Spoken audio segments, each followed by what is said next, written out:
stories for the week. When I come back, I'll take you through stories that made headlines. So stay with us. I'm Vivian Lokko. We'll be right back.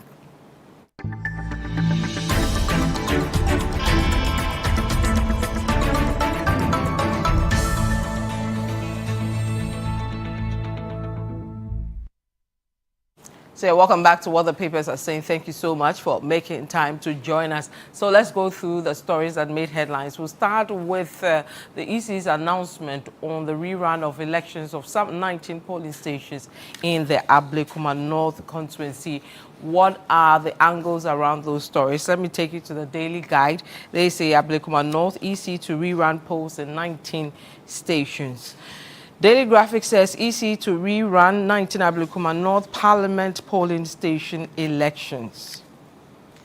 And then Channel 1, we won't accept EC's U-turn on Ablekuma North, NPP's Efiye speaking over there. And finally on City Newsroom, NPP resisting Ablekuma North rerun over fear of defeat. This is Lante Vanderpoy speaking. Now we'll move on to some other stories, and this week the president launched the 24-hour economy initiative. Let's see how that also was reported. Let's start with Daily Guide. They say 24-hour economy will cost $4 billion. This is President Mahama speaking. We go to the Ghanaian Times. They say 24-hour economy takes off, policy to create 1.7 million jobs. Daily Graphic, President starts 24-hour economy engine, ambitious plan to revamp industry. And then City Newsroom, 24-hour economy has moved from slogan to strategy. This is President Mahama speaking again. Away from that, we move to health matters, the COVID-19 to be specific, where we're told there have been some confirmed cases in the University of Ghana. How has that story panned out and how was that story reported? Let's go to the new publisher. They say minority chase health minister over COVID-19. The Ghanaian publisher says whole week triggers COVID-19 surge. Health minister says no fears. Daily Graphic says no panic over recent COVID-19 cases, health minister assures public. And finally on Channel 1 News, COVID-19 cases declining following swift stringent measures. This is the University of Ghana management speaking over there. Another story that made headlines has to do with the visit of the Indian Prime Minister. Let me quickly take you to that story. Daily Graphic says President welcomes Indian Prime Minister for 3-day state visit. My Joy Online, Indian Prime Minister Modi commits to stronger ties with Ghana. And finally, Ghana is a shining example of democracy and progress. This is City Newsroom. We'll move away from that, and there was the National Day of Prayer, one for the Christians and one for the Muslims in terms of the program. Let's see how that was captured. Ghanaian Times says, thank you, Lord. President Mahama leads national prayer. The Chronicle says Mahama cautions Ghanaians against tribalism. My Joy Online, greed threatens Ghana's future. Cardinal Texton warns at National Day of Prayer. And finally, on City Newsroom, let's build bridges, not barriers. Mahama urges unity at National Day of Prayer. Now, another story that made headlines started with social media, had to do with students from UPSA due to some dressing code somewhere sacked or stopped from entering their lecture halls. Let's see how that story was also captured. We'll go to Graphic Online. They say UPSA enforces decent dress code on campus and kempt hair, shorts, anklets, nose rings, etc. not permitted for lectures. And then City Newsroom, the latest to the story is the school has apologized, and the angle from City Newsroom is UPSA apologizes after viral dress code incident. And then finally, we go to the courts, and because Nana Agradaa has been handed 15 years in jail for fraud and many other issues. Channel 1 News says Agradaa jailed 15 years over money doubling scam. And then Graphic Online says Nana Agradaa sentenced to 15 years in prison for fraud and charlatanic advertisements. This is Graphic Online. So a bit of a busy week. When we come back, we'll look at the various stories with my guests. To stay with us.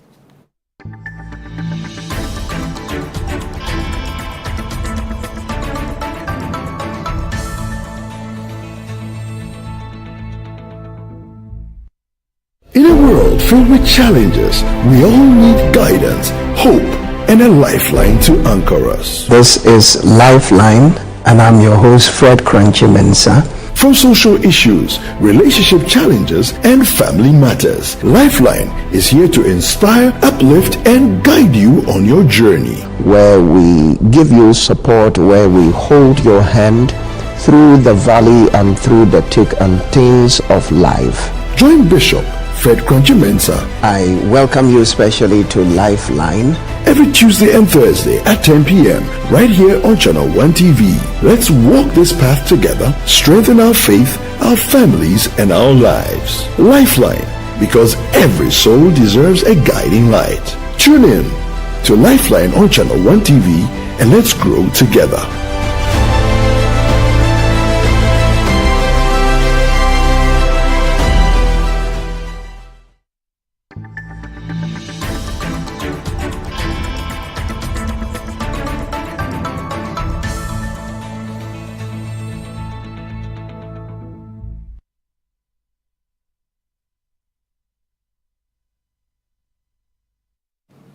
Welcome back to What the Papers Are Saying. I am Vivian Lokko. Let me quickly introduce my guest for today. Salam Adonu is here with us at Channel 1 TV as well as City 97.3 FM. Salam, welcome. Thank you, Vivian. And then we have Sami Yafi also here with us at Channel 1 TV as well as City 97.3 Hi, FM. Vivian. Welcome. Thank you. Thank you too for coming. So guys, let's start with the Ablekuma North rerun. The EC has announced it intends to rerun the elections in some 19 polling stations. As we speak, the MPP says it will go to court to stop that from happening. The NDC appears to be happy about it. They say it's a move in the right direction. So let me quickly play some two inserts from both sides of their reactions following that announcement. I'll start with the MPP, who are saying they will head to court over the matter. A clear win. And the NDC knows it. They know they've lost the elections.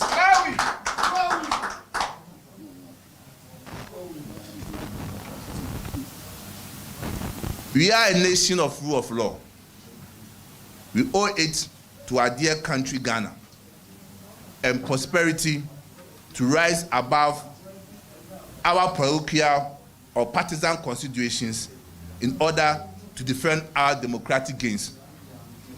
We in the MPP shall stop at nothing in our quest to ensure that the powers that must be respected and upheld by the democratic rights and sovereignty of the good people of Ablekuma North, as expressed by them on 7th of December 2024, is upheld. And therefore, we have caused our legal directorate to challenge the Electoral Commission in court. And today, we shall file in court to challenge the arbitrary, the capricious, the whimsical directive by the Electoral Commission in court. And it is our prayer that in spite of the intimidation and victimization of our judges, we will get a good judge who will be firm and speak for the truth. And when the truth speaks, certainly we will be vindicated. And our candidate will be declared the winner of Ablekuma North. So that's General Secretary of the NPP, Justin Kodia Frimpong, addressing the press today over what they intend to do with the announcement from this EC. Remember that the parliamentary candidate for the party as well, Free, has also spoken against the EC's plan to rerun those particular 19 polling stations. And also remember that the EC, when they went to Parliament, also said there were only three polling stations that were left to get the results from. So there are questions around that from the MPP side. Now, the NDC has also been speaking on the issue. Actually, it's Deputy Director of Elections, Gabriel, spoke to us earlier. I'll bring you that insert in a bit, but let me start talking to my guest here, Sami. 19 polling stations. I mean, this is the outcome of the EC's decision, but it says it did this in consultation with the stakeholders. Is that to mean that when they left the table, just 2 of the main stakeholders were happy, and the third, which is also a crucial stakeholder, which is the MPP, left the table unhappy, but the EC is going to still go ahead with this.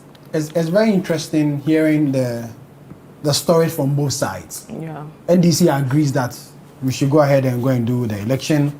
The MPP disagrees and says that no such decision was taken. I've always said, and I always maintain, that depending on which political party is in power, you know the side the EC will always take. Remember when the MPP was in power some few months ago, the NDC always complained about decisions of the EC.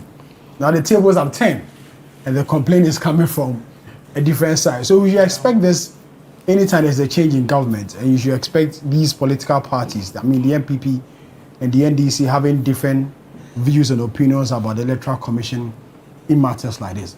But even I remember on the 19th of June when Dr. Bosman Asare appeared before members of Parliament.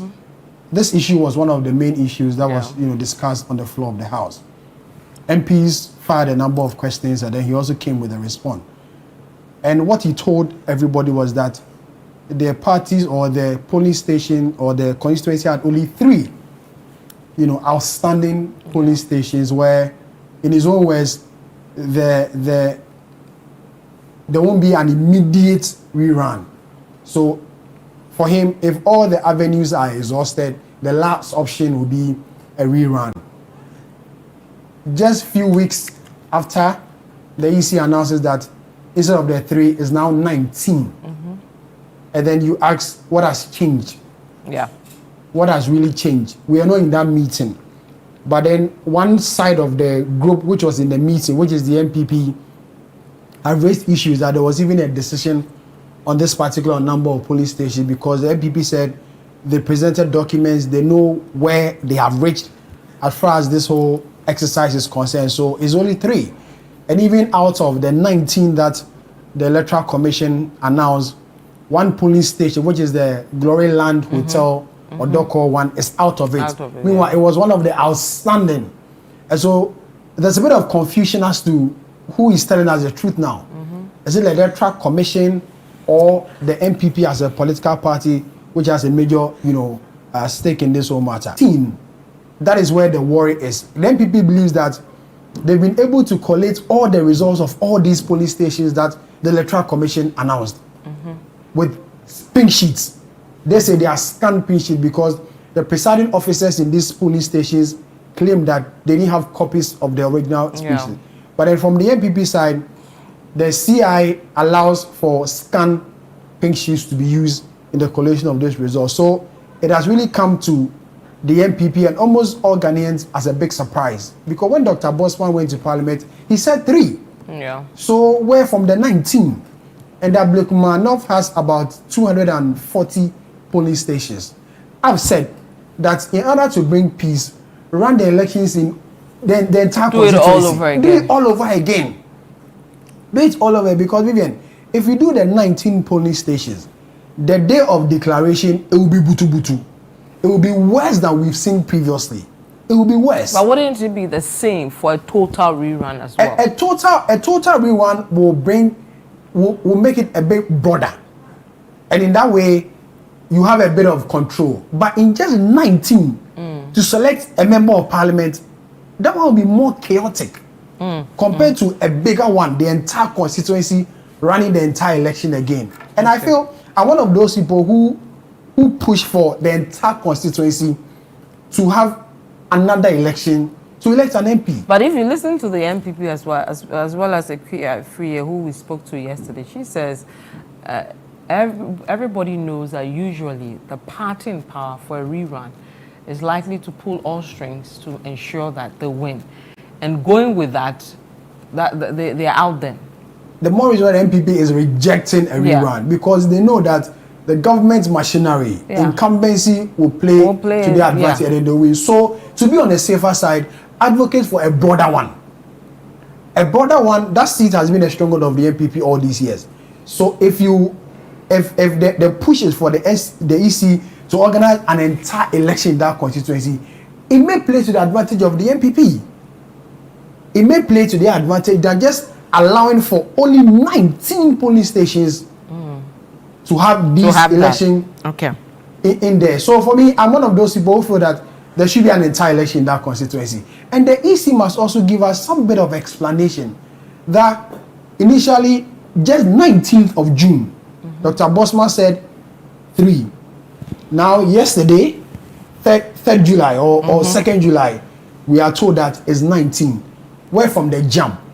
I think they should give us some explanation. Better communication. Better explanation that, you know, there was this reason, we didn't do this, we didn't do that. So at least Ghanaians will be comforted.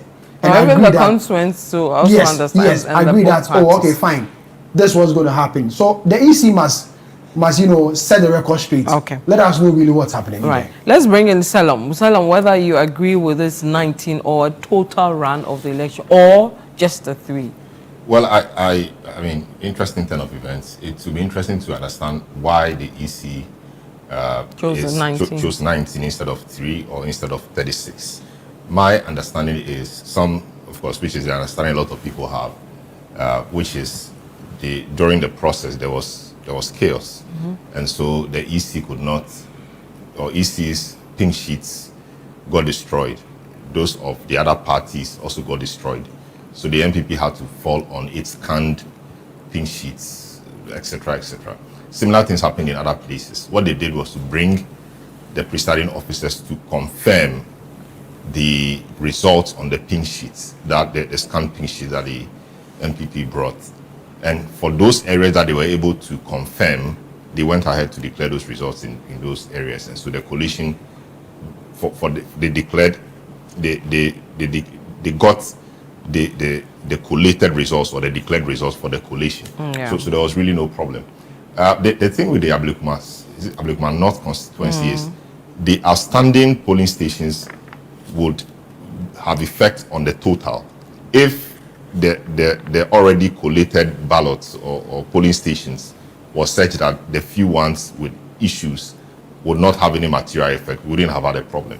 So that's a real issue.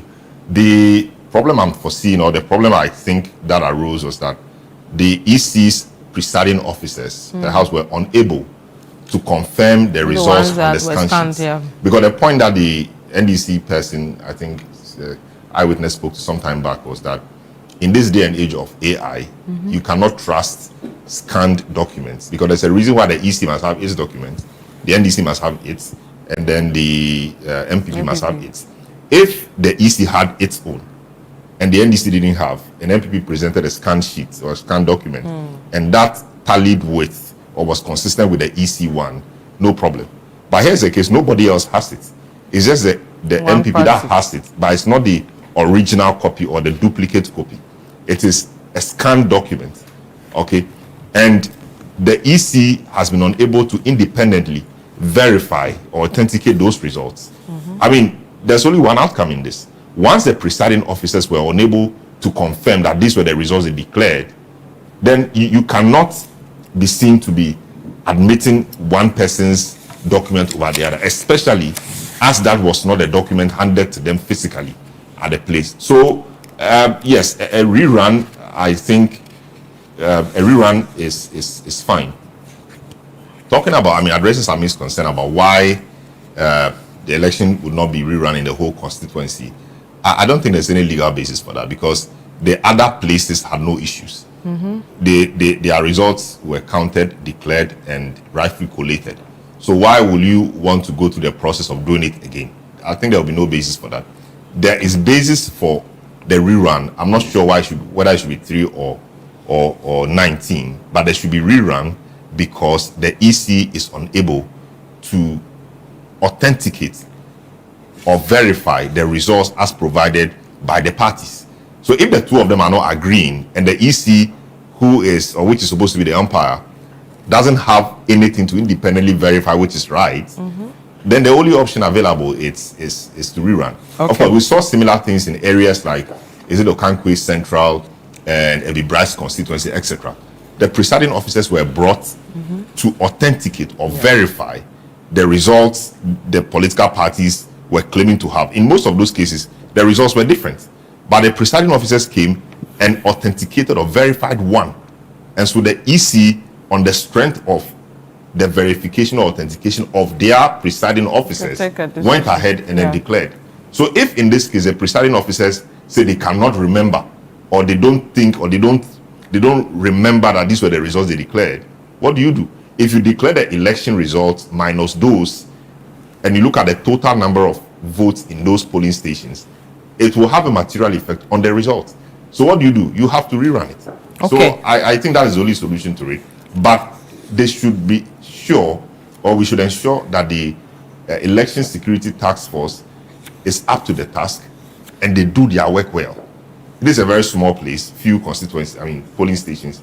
We should be able to have adequate security. If anybody misbehaves or anybody wants to take the law into their own hands and influence the process in a certain way, we have enough laws in the country that should be able to deal with the situation. Okay. So that should happen. I'll quickly go through the reasons the EC gave for choosing 19 and all that they gave. So I'll just go straight to the pointers. They say the NDC held the view that the election should be rerun in 37 polling stations because scanned pink sheets from 37 polling stations which were used to collate the results were provided by the MPP. So I mean, that's one of the issues. And then the second, from the MPP side, they say the MPP was of the view that the results from 3 outstanding polling stations be collated and a winner declared since the NDC agents had verified and confirmed the scanned polling station results they presented. Now, the EC goes ahead to say it is important for the public to understand that the issue in contention has to do with the fact that 37 pink sheets provided by the MPP and used to collate the results were scanned copies, that we all are on the same page. Now, the public may recall that political party supporters besieged our collation center and destroyed a number of the pink sheets for the Ablekuma North parliamentary election during the collation of results following the December 7th general election. And then they further say, after extensive deliberations, the commission informed the political parties that it will proceed to rerun the election in 19 out of the 37 polling stations. The commission arrived at the decision to rerun the election in the underlisted polling stations because the 19 scanned polling station results used for the collation, though approved by agents of both political parties, were not verified by the presiding officers responsible for those polling stations. It is instructive to note that the commission was able to secure the presiding officers' verification and confirmation for 18 scanned polling station results. Agents of both parties also approved same. A rerun would therefore not be held in those polling stations. So it gives a date for the rerun and all that. So did the EC know about this before Dr. Bosman they said that 3 appeared before Parliament and mentioned 3? Mm-hmm. It's that's a question I'm genuine asking. concern, yeah. Did they know about this before they appeared before Parliament, or this piece of information came after his appearance before Parliament? Mm-hmm. Those are the questions I'm asking. Okay. Those are the 2 questions I'm just asking. Which are genuine questions. Right. Thank you very much. We'll move away from that. We'll go to the courts where we are told that Nana Agradaa has been sentenced to 15 years for engaging in fraud, among many other things. I'll quickly take a report from our court correspondent, Hansen Ajiman, on that. Patricia Esiedua, a self-proclaimed evangelist, has been entangled in legal trouble since 2022 after publicly renouncing her past as a spiritualist known for the controversial Sikagari money doubling ritual. Her activities first drew national scrutiny in 2021 when national security operatives shut down her Fender TV station for operating without a license and airing content deemed charlatanic. That same year, she was convicted and fined 10,000 Ghana cedis for operating an unlicensed TV station and publishing charlatanic material. She later reinvented herself as a Christian evangelist, launching the Heaven Way Champion International Ministry. However, in October 2022, she made headlines again after advertising on Today TV that she could double money for all attendees of an all-night church service. She was arrested on October 9, 2022, following complaints from individuals who claimed they were defrauded after responding to her invitation. After nearly 3 years of legal proceedings, Nana Agradaa was found guilty on July 3, 2025. Before sentencing, the court, in line with the Criminal Offences Procedure Act, Act 30, ordered a pregnancy test, clearing the way for final judgment. In mitigation, her lawyer, Richard Asare Balfour, described her as a mother of 5, urging the court to consider the welfare of her children, including a 24-year-old law student and a 3-year-old toddler. Lead prosecutor ASP Emmanuel Haliga opposed the plea, pointing out that she had previously been convicted for a similar offense and showed no sign of remorse. He argued that a harsh sentence was necessary to send a clear message of deterrence. In her ruling, her Anna Evelyn Asamoah acknowledged the submissions from both sides but sided with the prosecution, stating that Asiedua's actions were deliberate and devoid of genuine remorse. She was fined 300 Ghana cedis for the charlatanic advertisement charge and sentenced to 15 years in prison in each count of defrauding by false pretenses, terms to run concurrently. With respect of count 1 to count 3, we are very clear in my mind that there are several other pieces of evidence on record. If considerations were given to them, it would not have come to the conclusion that the court came. We will trigger processes on Monday, and we believe that the sentence of 15 years is just excessive. It's too excessive. It's too excessive. Yes. Even the amount involved is just 540 Ghana cedis. How can you be alleged to have defrauded somebody for 540 cedis and then be convicted for 15 years? I'm very clear in my mind that Agradaa has been jailed just because of who she is, and not because of what she is alleged to have done. So that's a lawyer for Nana Agradaa. We know that they'll appeal the case. In fact, they've said they'll do that, among other. Sami, 15 years. That's a lot, isn't it? Well, if it's according to the law, well, we are told the minimum for this is 10 years. It's 10 years. Yes. But then maybe the judge had a different discretion to pronounce, whatever years that she wanted to. I'm not a lawyer. I've always said this. I'm not a lawyer. I won't pretend to be one. But then I've heard a lot of commentary that is harsh. But if we're within the confines of the law, who am I to complain about it? But then again, Vivian, I feel this judgment is a major victory against the fight against fraudulent spiritual schemes and dishonest religious broadcasts we see on our television stations every now and then. It's difficult to watch local television stations nowadays. Anytime you tune into a channel, you see these malams and the rest, saying all sorts of things. They can make you rich within 2 days. They can make you rich within a week. All sorts of things. And I'm sure it was through those same channels that Nana Agradaa finds herself in trouble now. I've heard others also make the argument that it's a way to silence her because they believe she's too loud. And we're told she stepped on many toes. On many toes. I heard the lawyer speak this evening that she's too loud. And I agree.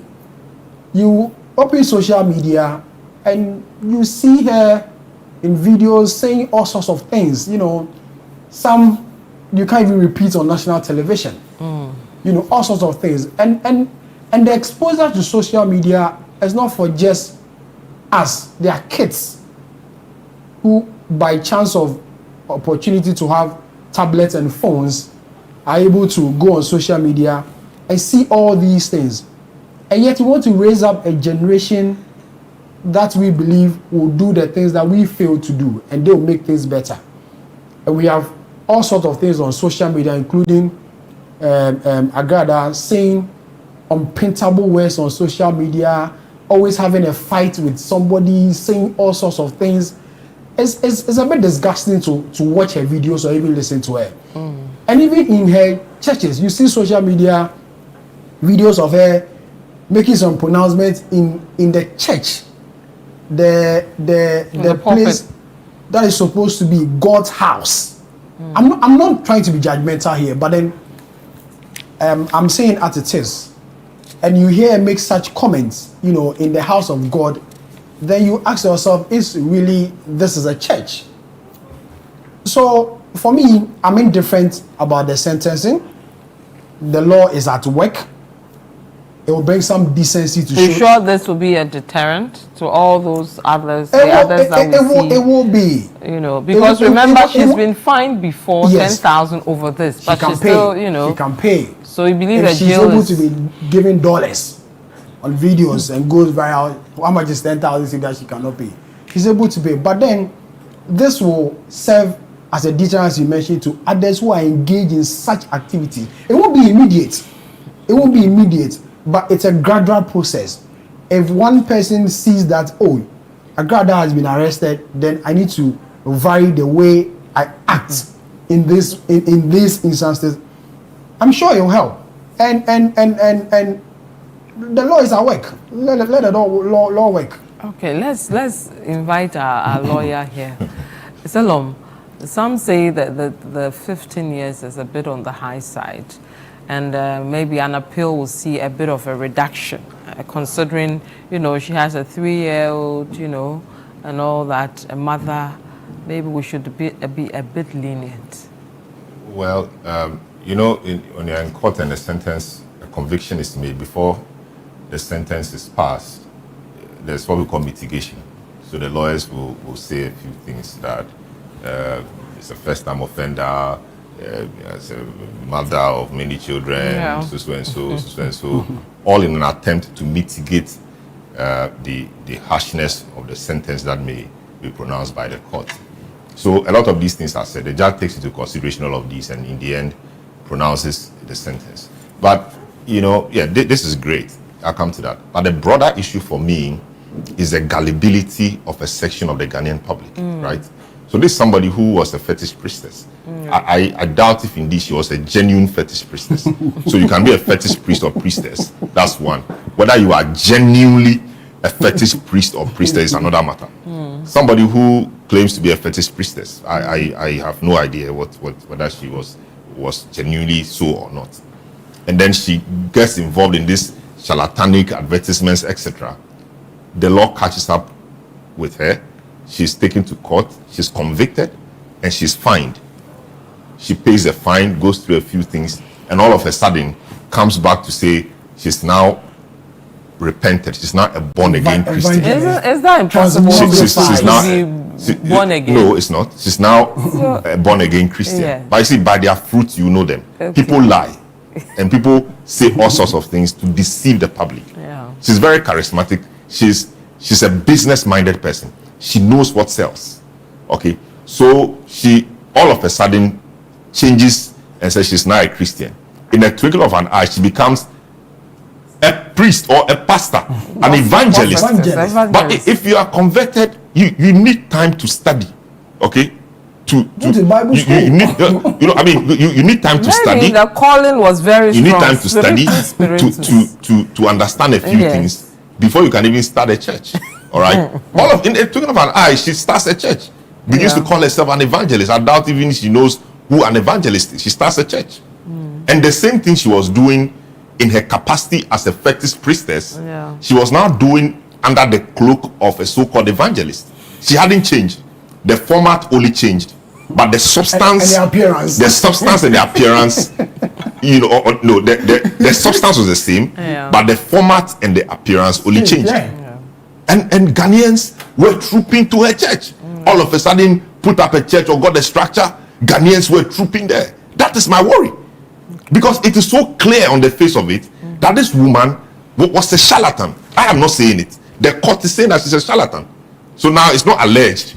She's a charlatan. That's what the court has pronounced. And indeed, she was fined for that the first time she was a fetish priestess. So she was a charlatan. But we were ready to let it go because she said she had found Christ. She became a born again. She had turned a new leaf. Only to see or to realize that she was rather preying on the gullibility of Ghanaians. Such a church, because she thinks church is a business. Ghanaians are religious. Ghanaians will come to church, and she used her charismatic self to all of a sudden get people.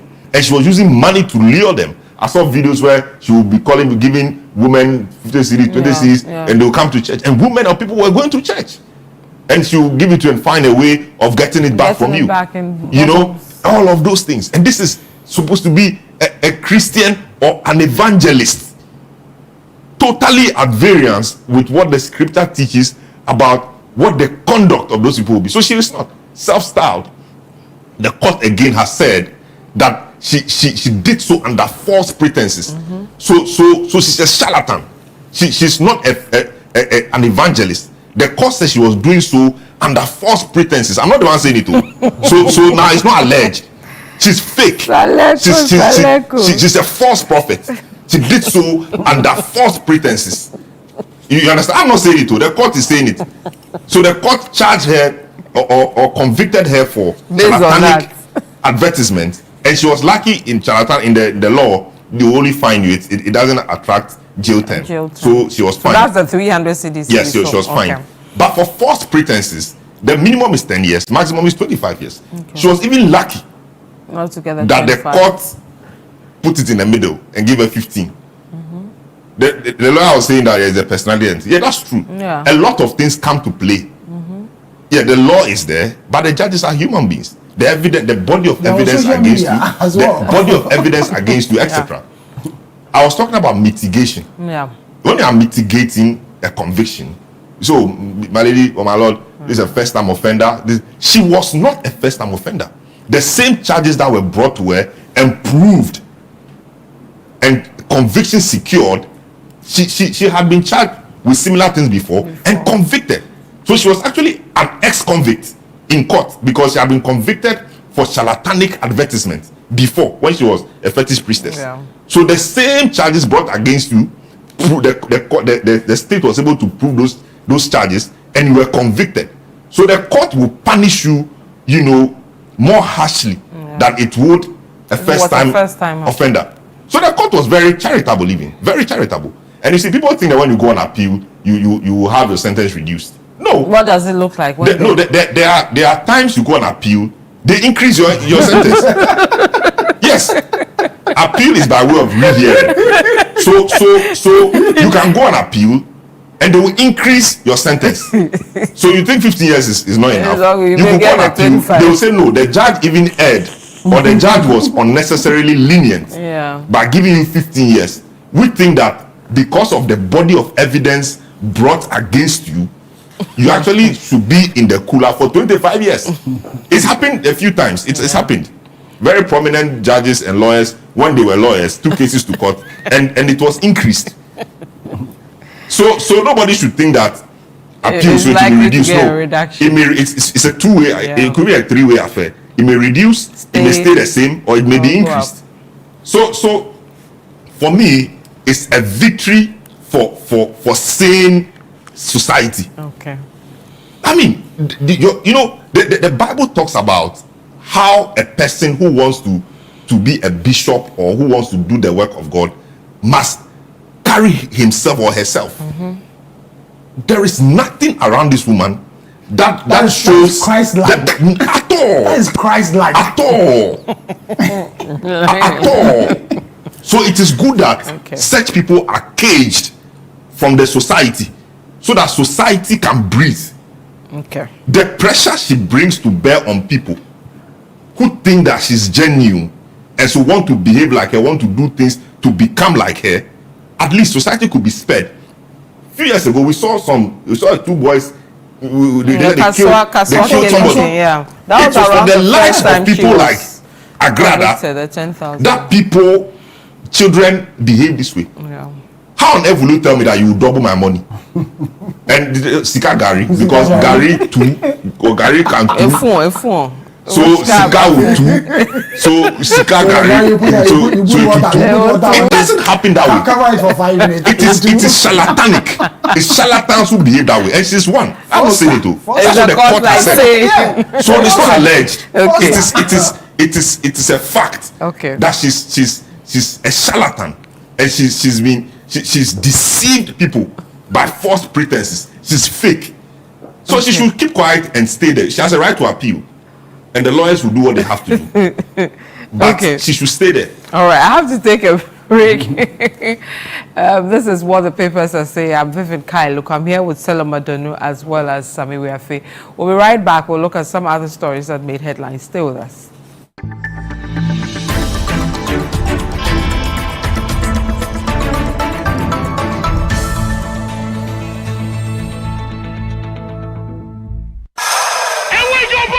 Let's get into the world of sports like never before. You know how we do it on Fridays. Join us every Friday at 7 p.m. on 97.3 City FM for Sports Panorama, your ultimate destination for all things sports. One of the biggest scandals in this country's history. You can't spend 250 million USD and come out with that.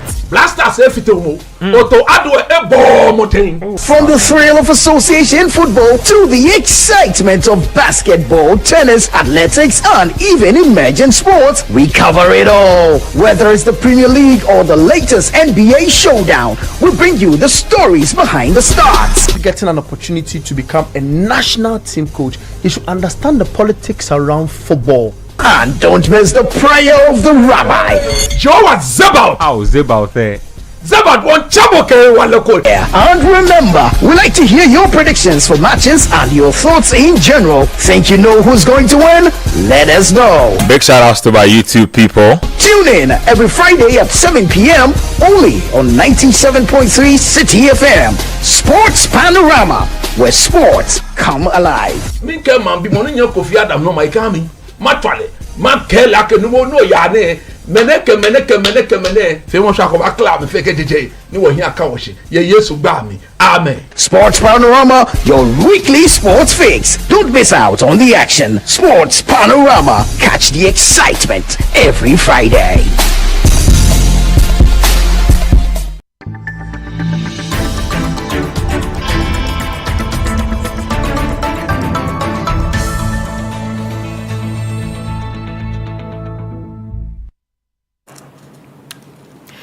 You're welcome back to what the papers are saying. Thank you for staying with us. We have some few minutes to wrap up. We'll wrap up with the UPSA issue.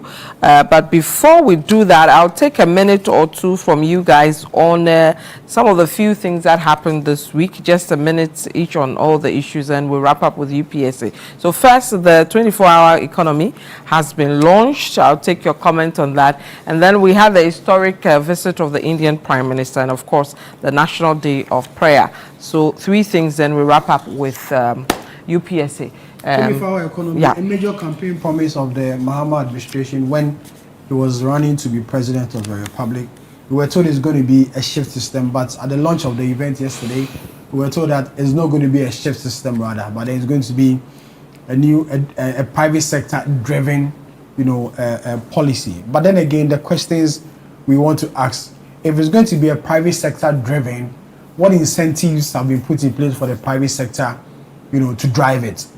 Are we going to see some tax cuts? Are we going to see, constant supply of electricity to these organizations or firms or institutions that's going to run this whole 24-hour economy? So we need a bit of details in this area. The private sector has over the years been seen as the engine of growth, do exactly as the drivers of this country are pushing it to be.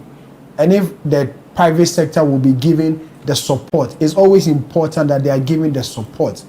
I believe that if the private sector in Ghana is given the needed support, there are certain items we will stop importing into this country. We can produce these items locally here, build the economy, get things cheaper here than importing all these items from Europe and the Americans and the rest. So if the president says it's a private sector, agenda, give the private sector the needed support.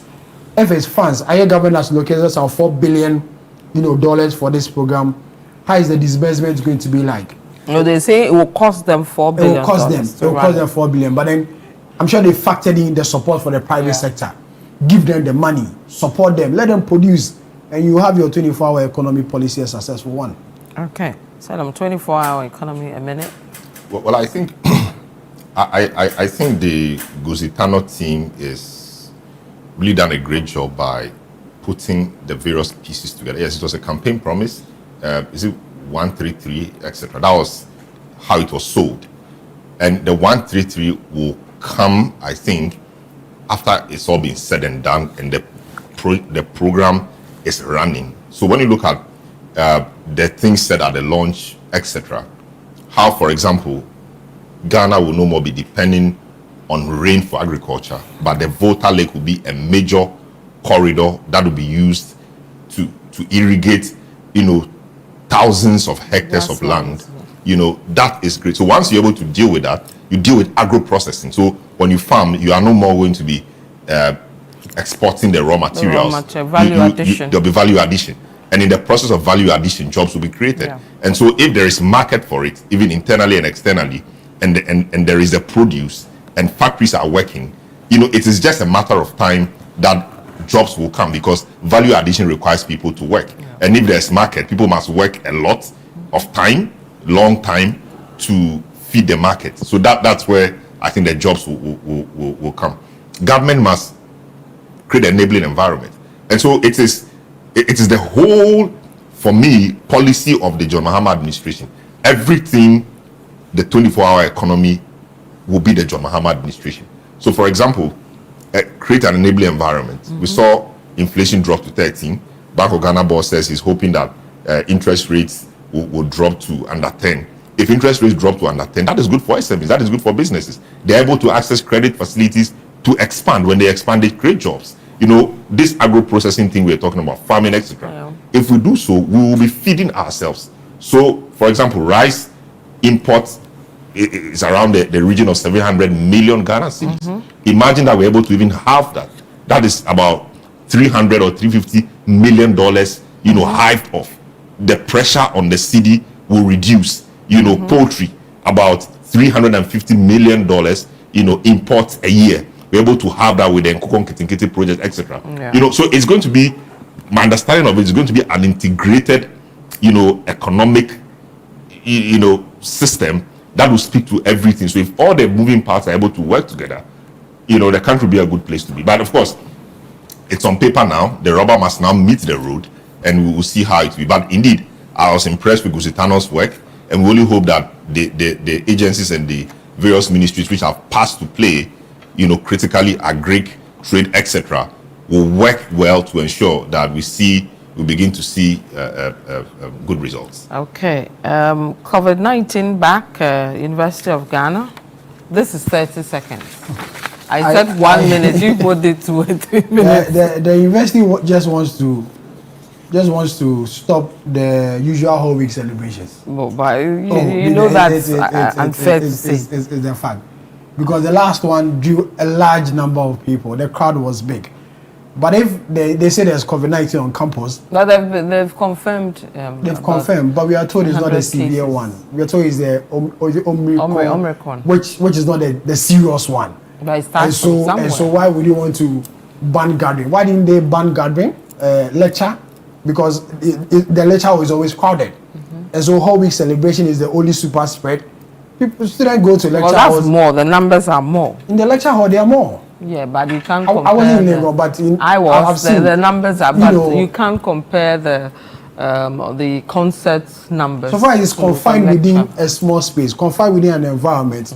You can also describe it as a super spread. But I feel it's a way the university wants to stop this whole wild whole week celebrations. and if you say COVID is on campus, when the health minister went on the campus, he was shaking hands with almost all the big men in the university. So if there's COVID, we are told that the protocols, you don't shake hands, you greet with your elbow. So how come the health minister of all was shaking vice chancellors and the rest if there's COVID there? They've all tested negative. And the health minister too has tested? Yes. I don't know. Well, I think the thing about COVID is you try and reduce contacts as much as possible without being very disruptive. So when things like this happen, you do your analysis. I mean, between banning lectures and banning whole week celebrations and other gatherings, which one can you live without? I mean, you went to school primarily to study, to attend lectures. So you didn't go there to go and jam. It's not part of the learning. But that's primary. It's not part of the learning process. That's primary. It's not part of the learning process. It's not part of I can go to Accra Sports Stadium or wherever Stoneboy and Sitawale and I'll have my fun. But you can't just go anywhere to go have lecture. There's a reason why it's a university campus. There's a reason why they are designated lecture halls and times designated for people. That's the primary purpose of university. Primary. The other secondary things which add to the fun. But it's easier to ban those secondary ones. And indeed, when we go for lectures, we are not shouting, jumping, screaming. No, we sit and absorb what they are saying, and we ask questions. When these events, which are super spreader events, people jump, they are shouting, screaming. Those things spread the thing more. I mean, the idea, in my view, is to mitigate the spread. If there's a way you can cut down on the spread, you do. So I'm sure they've activated all the protocols. I mean, the social distance if you can, don't shake, don't do all of that. It is not an emergency situation yet. Just about 10 or 15 cases, I understand, were reported. I'm sure further tests to be done. But as time goes on and the situation is getting worse, I'm sure they will tighten the protocols. If they have to suspend lectures, so they do virtual lectures, etc. That will happen. But for now, between whole week celebration and calling artists to come and dance and lectures, I mean, it's a no-brainer.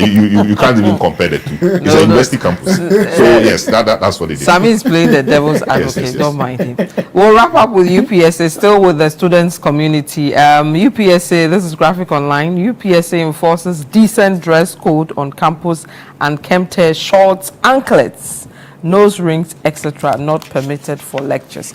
A few hours later, they came to apologize after the viral dress code incident where we saw a lady being manhandled by one of the members of the task force that are expected to enforce these decent dress code. I heard Madam Lokko, who is the director of public relations, say that this code has been there since 2018. And so what has stopped the university from enforcing it all these years? Is it now that they realize that students don't dress well? Maybe it's becoming worse. So they over, have to over the years, they didn't realize, they didn't see, no, they didn't know. Things change. And if you say it's a professional environment, enforcement should have started from day one. And we are told that it's in the student handbook. Yes. If you admitted, it's in there. But then students will always be students. If you don't enforce it, which is what they want to do now. Not after all these years. Yes. Waited till 2018, and you are now trying to enforce it. You get a bit of pushbacks. But then the university is a place for people who are matured or old people. Or I'll put it that way. Supposed to be. It's not a JSS or a senior high school where you prescribe school uniform for students.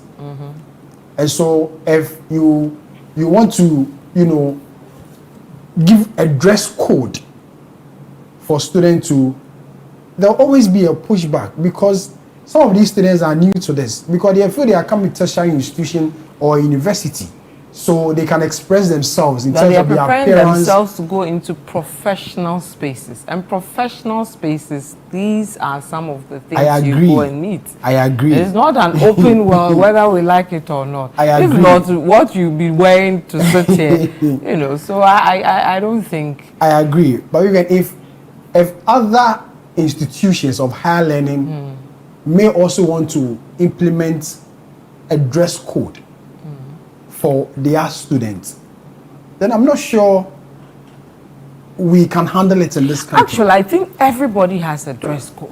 Yeah, everybody has a dress code. Everybody has a dress code.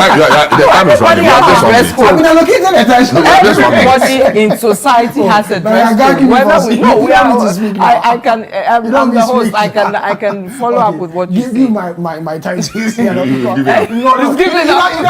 it up so easy. Even as a journalist, there are codes, appearance codes that you need to go by. But why have you waited all these years? Because we are told that the situation is getting worse. these enforcement that we must condemn. It's even implementing yes, it. That is wrong. That is actually the issue. It is even how but can not you the dragging somebody's daughter from a classroom that was because wrong. the person is wearing a G-string. That was wrong. That was wrong. We can question the approach. Yeah, that was wrong. We can question the approach. The approach is wrong. We'll call it out. Then let's prescribe school uniform from primary school to no problem. I was in the law school, right? In the law school, we have a prescribed uniform. The law school is different. Why is it different? What's the same? Why the is law it school different? is a higher place than UPSA undergrad. Yeah. The law school is all the people in the law school first are graduates.